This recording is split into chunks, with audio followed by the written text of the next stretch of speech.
안녕하세요 여러분, 부자입니다.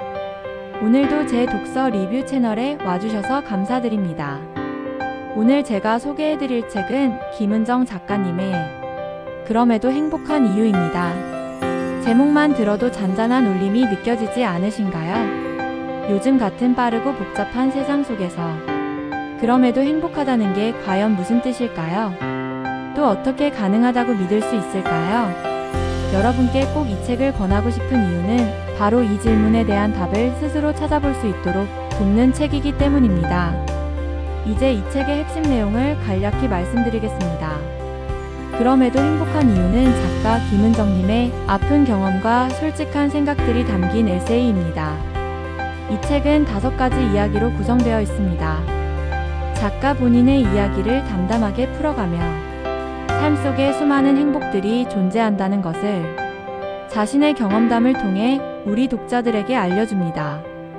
행복이란 거창한 사건이나 성과에서만 나오는 것이 아니라 때로는 구름이 걷히는 하늘처럼 잔잔한 순간에서도 발견할 수 있다는 걸 이야기합니다. 책 속 이야기는 무겁다기보다는 진솔하고 가벼우면서도 묵직한 여운을 남깁니다. 그렇기에 어떤 특정한 줄거리보다는 마음 깊은 곳에 오래 남는 감정의 여운을 주는 책입니다. 이 책에서 작가가 전하고자 하는 메시지는 무엇일까요? 이 책은 일상 속 작은 행복을 발견하는 힘에 대해 이야기합니다. 특히 우리가 종종 잊고 지나가는 결핍 속의 감사, 그리고 불완전함 속의 가치. 삶은 완벽하지도 않고 늘 만족스러운 상황만 주어지지도 않습니다. 하지만 작가는 그런 결핍 속에서 오히려 삶의 진정한 의미를 깨달을 수 있다고 말합니다. 이 책을 읽으며 가장 깊이 느낀 것은 김은정 작가는 불행했던 어린 시절, 실패로 가득했던 청년기, 그리고 끝없이 추락하던 순간들 속에서도 희망의 끈을 놓지 않았다는 점입니다. 그녀는 자신이 겪은 실패를 단순히 불행으로 여기지 않고 그것을 자신의 소중한 경험으로 받아들였습니다. 그리고 그녀의 삶이 특별했던 이유는 단순히 실패를 간직하는 데 그치지 않았다는 점에 있습니다. 그녀는 그 조각들을 다듬어가며 자신이 부족한 부분을 채워가는 과정 자체를 행복으로 여겼습니다. 작은 변화와 노력의 순간들이 그녀의 일상의 빛이 되었고 그 순간들이 모여 결국 지금의 큰 행복을 이루게 되었습니다.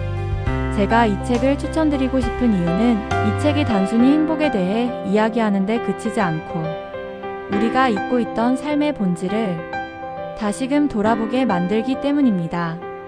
이 책은 특히 평소에 자신의 삶을 되돌아보며 나 정말 행복한가?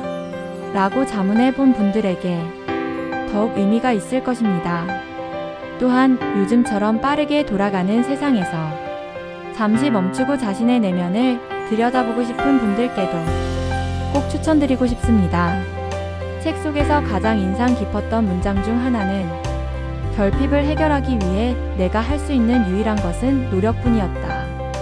이 문장은 우리가 종종 외면하기 쉬운 삶의 불완전함과 결핍에 대한 새로운 시각을 열어줍니다. 완벽하지 않은 상황에서도 행복을 찾고자 하는 작가의 용기와 통찰이 이 한 문장에 압축되어 있다는 느낌이 들었습니다. 끝으로 다른 책 혹은 에세이와 비교해보자면 이 책은 꾸밈없는 진솔함이 돋보입니다. 누군가는 자기계발서의 형식을 기대할 수도 있겠지만 이 책은 그보다 내면을 들여다보고 스스로 답을 찾게 해주는 조용한 스승과도 같습니다. 잔잔하지만 여운이 오래가는 책을 찾으신다면 그럼에도 행복한 이유는 그야말로 제격입니다. 여러분께 질문을 드리고 싶습니다. 여러분의 삶 속에서 발견한 작은 행복은 무엇인가요? 이 책이 여러분의 생각을 조금이라도 바꿀 수 있다면 삶이 주는 결핍을 채워나가는 과정 속에서 우리가 얻을 수 있는 진정한 행복은 어쩌면 우리가 가장 소홀히 하고 있던 것들 속에 숨겨져 있을지도 모릅니다. 그러니 오늘 하루는 잠시 멈추고 여러분만의 행복한 이유를 찾아보는 건 어떨까요?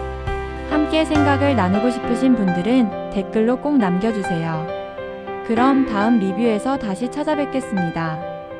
행복한 하루 보내세요. 지금까지 부자였습니다.